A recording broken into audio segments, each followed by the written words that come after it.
Баршаңызға қайырлы күн достар. Бүгін сіздерге осындай кішкентай пирожныйлардың рецептісін ұсынғым келеді. Орысша бұл пирожныйлар ежики деп аталады. Қалауыңызша жаңағы жаңғақтармен әсемдеуге болады. Бұның корждары кәдімгідей ауызда ериді, сондай нәзік, жұмсақ болып шығады.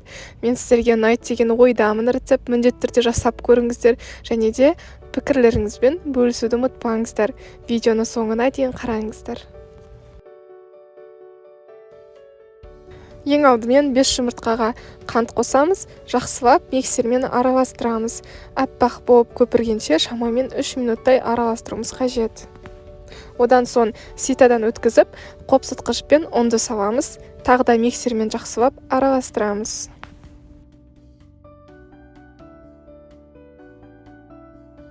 Ал енді қамырды тепе-тең 2 бөлікке бөлеміз. Мен көз мөлшерімен бөлемін. Бұл 2 түс болады, қамыр, сол себептен 2-ге бөліп жатырмыз.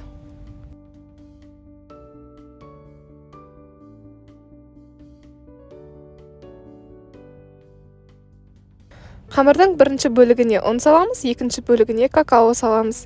Екеуінде ситадан өткізіп салған дұрыс. Сол кезде біздің қамырымыз жақсы көтеріліп піседі.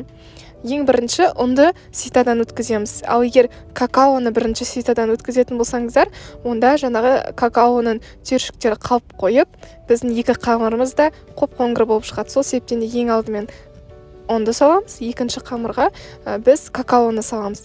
Жақсылап миксердің ең жай жылдамдығында шамамен 30 секундтай ғана араластырамыз.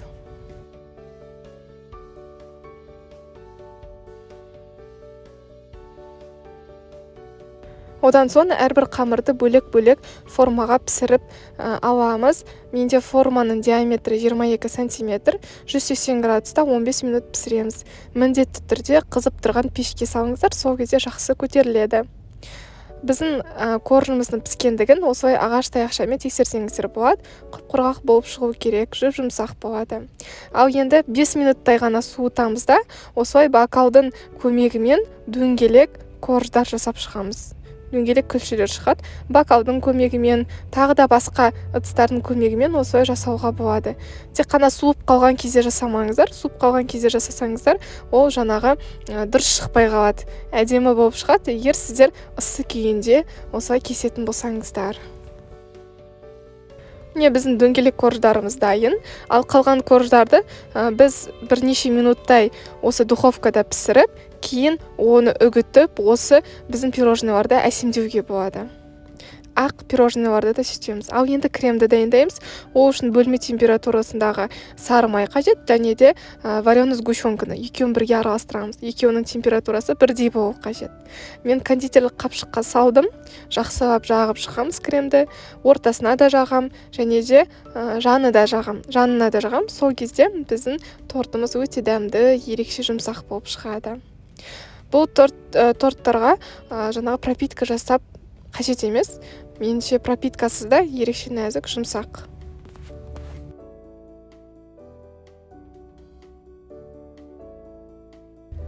Торттың жанын осындай семечкемен немесе корждың қалған бөлігімен әсемдеуге болады. Бетіне де осылай крем жағып, корждың жаңағы ұнтақтап салсаңыздар ерекше әдемі болады. Біздің тортымыз дайын. Астарыңыз дәмді болсын. Сіздерге ұнайтынына толықтай сенімдімін. Егер видеоны соңына дейін қараған болсаңыздар, міндетті түрде лайк қойып, комментарий жазып қойыңыздар. Сіздермен болған Гүлжанат. Және де мен Instagram каналыма тіркелуді ұмытпаңыздар. Instagram каналының атын мен жоғарыға жазып қойдым видеоға. Тіркеліп қойыңыздар, өйткені ол жерде мен ыстық тағамдармен бөлісіп отырамын. Видеоны соңына дейін қарағандарыңызға көп рахмет. Сіздермен болған Гүлжанат.